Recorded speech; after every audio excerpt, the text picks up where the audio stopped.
Welcome to the Train Like a King podcast, dedicated to all things paddling, designed to help paddlers of all levels get motivated to get out on the water.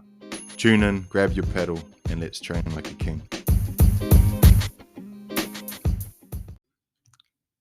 Kia ora guys, and welcome to the Train Like a King podcast. In this episode, I want to dive into the Molokai Solo and a little bit of its history, because it's a very prestigious race and it's coming up in less than 2 weeks' time. So not this weekend, but next weekend. I will be there, and a lot of Hawaii's, Tahiti's, Australia's top paddlers, more specifically OC1 paddlers with the rudder, really aspire to do this race, and they will be there. I know the likes of Kevin Seron Jerusalemi will be there, Steve Teho Tata, Manutea Mion, Hoatua, Tutiari Hoatua apparently is going to be there. And, all of the Hawaiians are pumping at the moment. Jimmy Austin just won the M2M. Igor is strong, Tristan, Rylan Hart, Danny Ching coming from California. So just want to talk a little bit about this race. Probably won't dive too deep because I don't know the true history. That would be cool to bring someone on one day and talk about the solo a little bit more. But this is just a little introduction, and just to build a little bit of excitement towards this race, and hopefully you guys follow it. Hopefully there'll be a little bit of a live stream for you guys to watch. So the Kaiwi Solo. In 2008, the challenge became about the canoes and its paddlers. Solo craft Molokai Channel crossings were raced predominantly by surf skis up until the early 1990s. This trend quickly changed when single-man canoes evolved, allowing paddlers to embrace a new level of competition. By using the single-man canoe as a training tool, paddlers could attain higher levels of fitness and ocean skills, which were transferred to six-man canoe racing. The single-man canoe made its mark, and paddlers naturally sought after ocean conditions that were righteous enough to deem a champion. So evolved the Kaiwi Solo, a race that tests the will of anyone, showcasing the single-man canoe and the athletes who embrace paddling and its progressive culture. So that's a little description on the Pa'a website, Paddling Athletes Association. That's this Pa'a is organized by Manny Kulukalani, and yeah, it's I would say, although I, like the description said, I don't believe it was the first Molokai Channel crossing race, because the surf skis were quite early in crossing the channel. And if you know Hawaii races, you'll know that the Maui Jim Solo happens a few weeks after the Kaiwi Solo. But I would say the Kaiwi Solo has gained more popularity from waka or va'a enthusiasts, particularly from Tahiti. So you get a lot of the top guys, the Tahitians, who come and do this race and try and win it. Although both channels are pretty awesome, because it's pretty cool to watch the top surf ski guys battle it out too. The likes of Pat Dolan, and mind you, Pat Dolan's won the OC1 Solo, but yeah, it's really cool. So it's just an amazing channel to be able to, be able to portray your skills in an OC1 craft with you in the ocean. So yeah, basically the Kaiwi Solo, or the Molokai to Oahu crossing, is I believe it's 52 kilometers. I think I measured it one time using a map. Probably more by the time you take a few runs off of Rumline.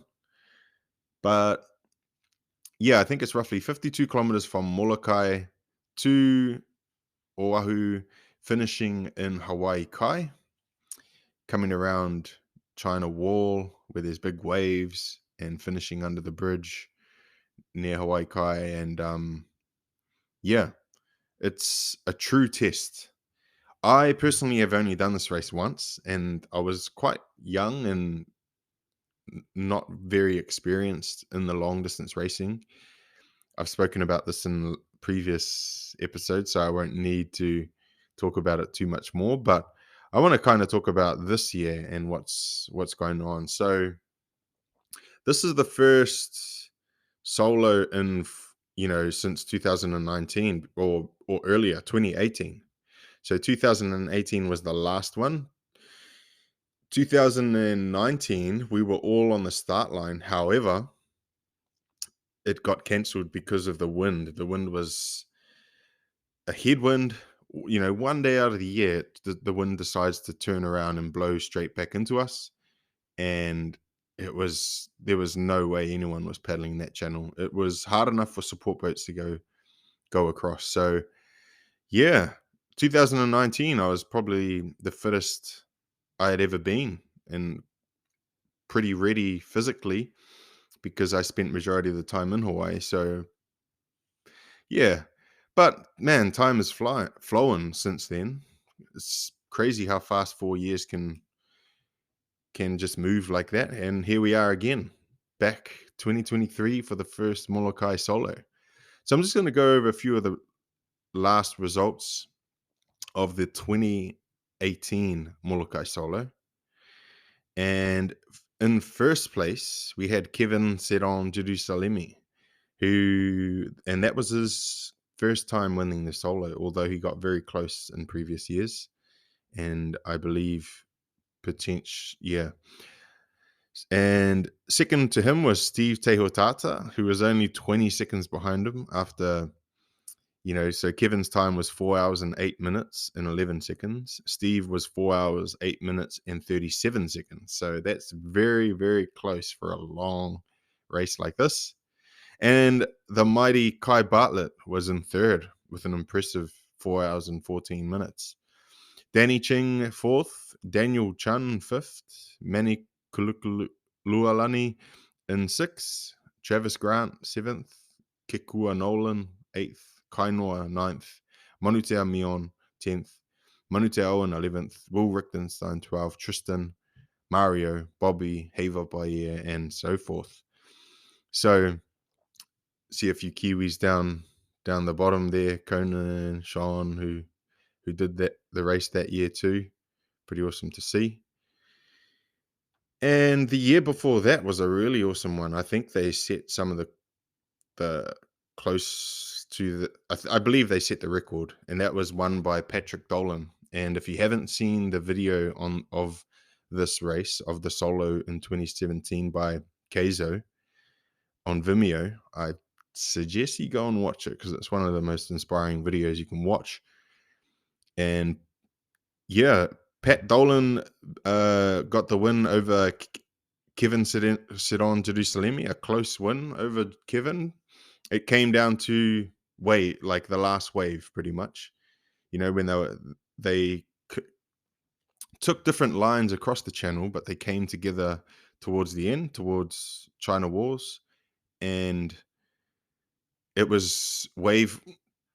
Pat Dolan had the lead, but all it would have taken was one wave for Kevin to get back to Pat. And although he did get back to Pat managed to catch this awesome wave right at the finish line, which kind of put a pretty decent gap on him. And when that kind of thing happens, it's just, it's really hard unless you get a wave yourself to really make that ground back.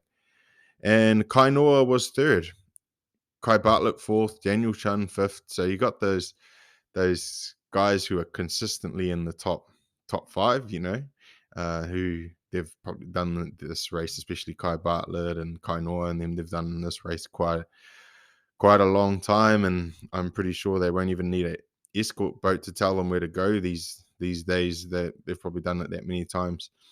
Kua Nolan 6th, Jimmy Austin 7th, Travis Grant 8th, Danny Ching 9th, Hititua Taidea 10th. I believe he raced on an Are Mana canoe too. Bobby Pratt 11th, Manny 12th, Mario Tupuria Cohen, etc., etc. So that was 2017. Now let's go back to 2016. 2016, Travis Grant won. Didn't finish first. He finished second behind Kevin, but Kevin was penalized 2 minutes for riding own escort wake. That's got to be tough because it's so hard not to ride wake I don't know. I wasn't there, so. And Army Damas was third. I do remember this year potentially, though, and almost thought that maybe it was this year or the year before this where Damas was in the lead, but he got taken out by a wave and ended up on some sharp reef. I can't remember if it was this year or the year before, because maybe that was the same year that Rete was here, and it doesn't seem like Rete is in the top 10 here. So that was Travis Grant, Kevin second, Damas, Jimmy, Kainoa, Manute Owen, Kua Nolan, Daniel Chan, Mario, Kikoa, Bobby Pratt. Man, Bobby Pratt has done pretty well. Will Richtenstein, Manny, Kai, etc., etc. So let's look at one more year. And apologies, because the women's results aren't technically on this website. So it's important to note who. I know one person who won majority of the solos, and that's Lauren Spalding.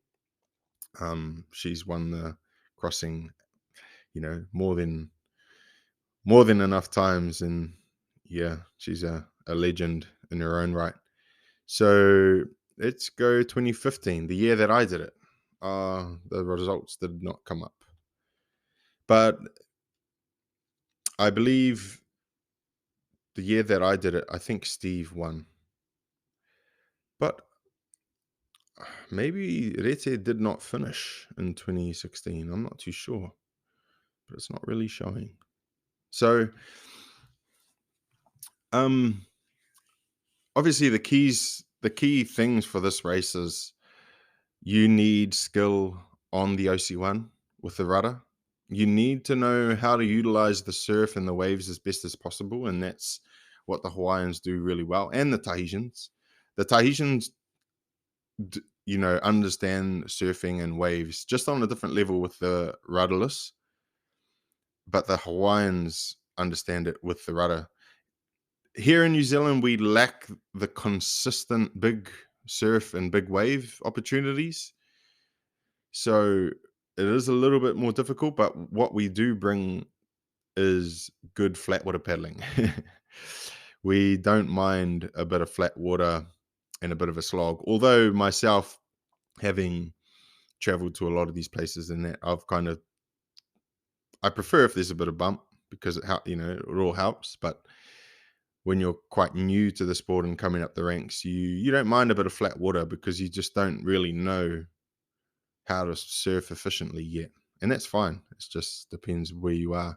So, but this race requires all of that. You need endurance. You need race strategy. You need nutrition strategy. You need surfing efficiency. You need grit. You need to be able to push yourself.